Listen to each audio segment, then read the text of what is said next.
आदरणीय प्रधानमंत्री जी के मार्गदर्शन में केंद्रीय वित्त मंत्री श्रीमती निर्मला सीतारमण जी ने आज देश की संसद में देश का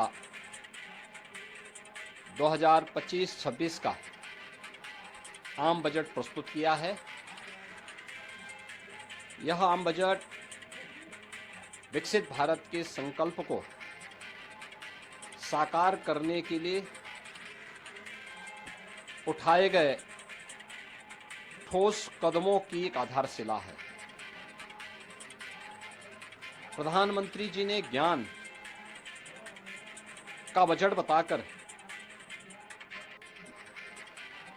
4 अक्षरों में से परिभाषित किया है। G फॉर गरीब, Y फॉर युवा, A फॉर अन्नदाता और N फॉर नारी शक्ति।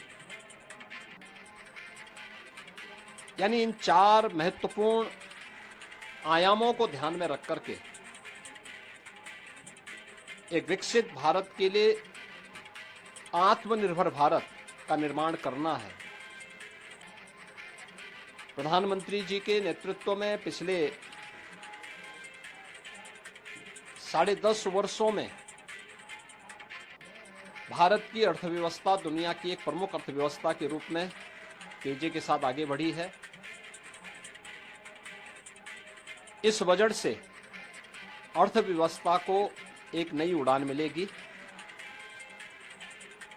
राज्यों के इंफ्रास्ट्रक्चर पर ध्यान देने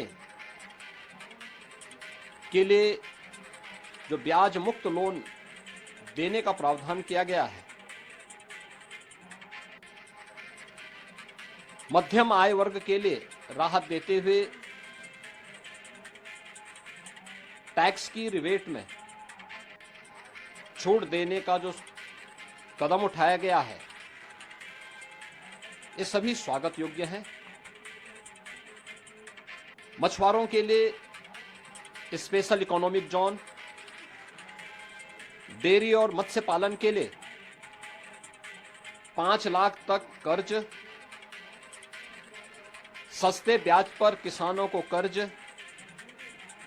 कपास प्रोडक्शन मिशन, सब्जी फल की पैदावार बढ़ाने पर बल और आंगनबाड़ी 2 प्रोग्राम के ऐलान की घोषणा गरीबों को, किसानों को और महिलाओं के लिए अत्यंत लाभकारी साबित होंगे। सबसे अच्छी बात है कि आदरणीय प्रधानमंत्री जी के नेतृत्व में ये सरकार सर्व समाज के साथ ही समाज के अंतिम पायदान पर बैठे हुए व्यक्ति के बारे में पूरी प्रतिबद्धता के साथ कार्य कर रही है। अगले 5 वर्ष में 5 लाख महिलाओं, अनुसूचित जाति और जनजाति को 2 करोड़ तक की टर्म लोन देने के लिए एक नई योजना को प्रारंभ करने का प्रस्ताव, जिज्ञासा, नवाचार और युवा मस्तिष्क के लिए वैज्ञानिक सोच बढ़ाने की दिशा से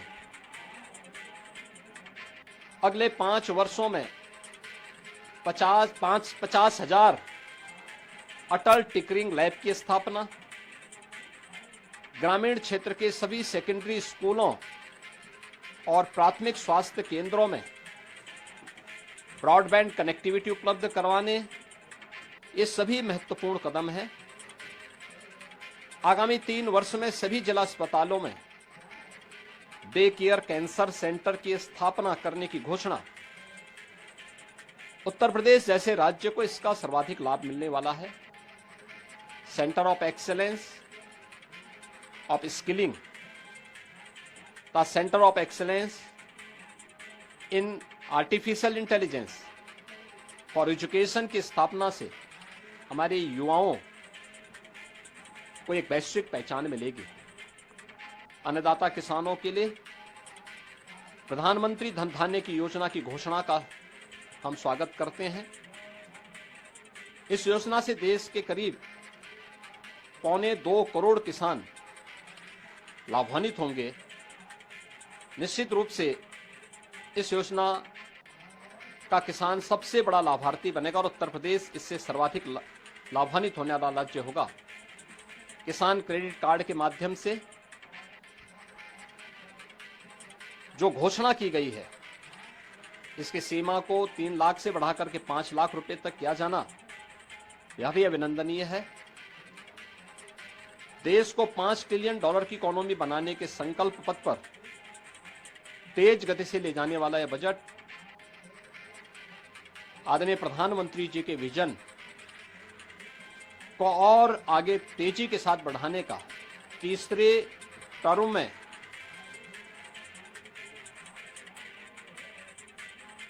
इस 3 गुना स्पीड को प्रदर्शित करता है। मैं इसके लिए आदरणीय प्रधानमंत्री जी का हृदय से अभिनंदन करता हूं, केंद्रीय वित्त मंत्री को धन्यवाद देता हूं और मुझे पूरा विश्वास है